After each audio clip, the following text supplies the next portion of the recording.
Mr. Rich, I want to get to another topic here. You mentioned in your testimony that examples of data were account credentials, health data not covered by HIPAA, and precise geolocation data. Senator Schatz and I, both on this committee, worked in the last Congress to try to get more attention to facial recognition standards. I wonder if you'd talk about that, and then if anybody else has an opinion on the use of this data and how and the lack of standards for collecting that kind of data that's out there. Everything from whether you're on a screen and looking at something and you're recognized facially, or you're walking through a drugstore. There's all kinds of this out there, and wonder what you're thinking about it as one of the things we should be concerned about.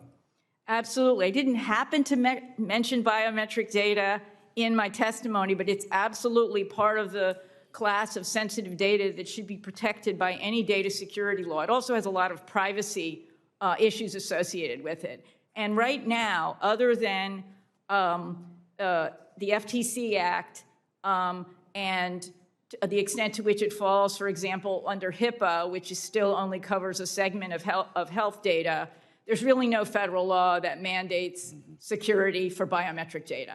All right, Mr. Felton? Facial recognition particularly is an area that poses a lot of risks for consumers. Because of the way that facial images can be captured at a distance and used without consent or even awareness of the consumer. So I think it is an area that requires special attention, even relative to the already serious other security issues. Mr. Lee? They've certainly made great points about all the issues of capture.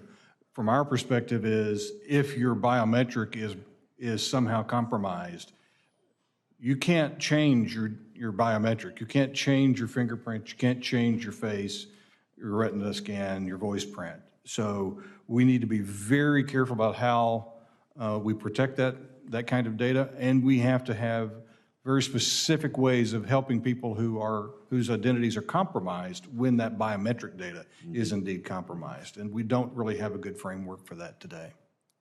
Mr. Amarella?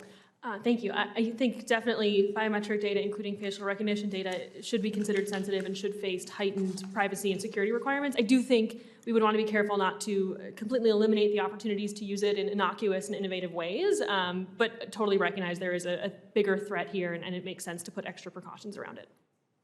Well, you know, one thing people don't want is walking through a grocery store and then suddenly start getting ads for products. So you get a little of that by looking up anything while you're in the grocery store, from the geolocation side of this, but also from whether it's a grocery store or whatever else. While I've got Ms. Rich and Mr. Felton here, the FTC, you both really well grounded there, is trying to move toward more open hearings. Your view of whether that's the challenges there and whether that's a good idea or not.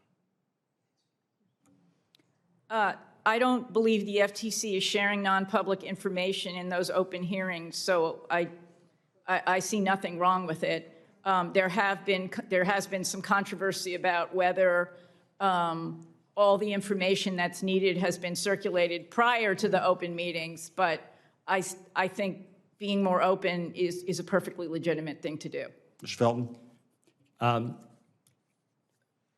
Ensuring that non-public information is not shared at those hearings, if we assume that, then I think this is a good idea. The transparency about what it is that the commissioners are concerned about and openness to the public is really useful in a lot of different areas. So I think for the commission to do an appropriate part of its work in public is a positive step.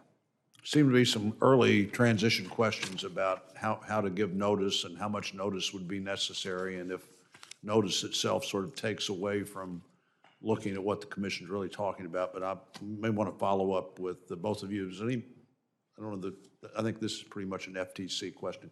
Thank you, Chairman.